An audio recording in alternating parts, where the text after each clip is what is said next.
পশু পাখিদের ওপর থাকে ভগবানের বিশেষ আশীর্বাদ, তাই এদের আঘাত করলে তার শাস্তি পেতেই হবে।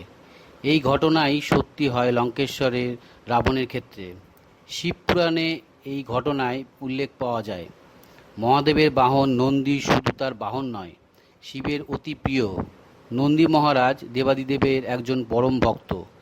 এই অবলা প্রাণীর সরল বুদ্ধি তাকে মহাদেবের প্রিয় ভক্তদের মধ্যে একজন করে তোলে।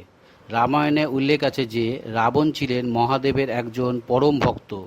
তাই কুবেরের থেকে স্বর্ণলঙ্কা কেড়ে নেওয়ার পর রাবণ দেবাদিদেবকে অনুরোধ করেন সোনার লঙ্কায় বাস করার জন্য, কিন্তু জাগতিক সুখ সুবিধার ঊর্ধ্বে থাকা মহাদেব রাবণের অনুরোধ ফিরিয়ে দেন। তখন রাবণ কৈলাসে যান মহাদেবের দর্শন পেতে।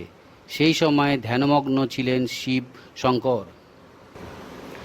নন্দী মহারাজ রাবণকে মহাদেবের ধ্যানভঙ্গ না হওয়ার পর্যন্ত অপেক্ষা করতে বলেন, কিন্তু নিজের ক্ষমতায় গর্বে অন্ধ হয়ে রাবণ নন্দীকে তার পরিচয় দিতে বলেন।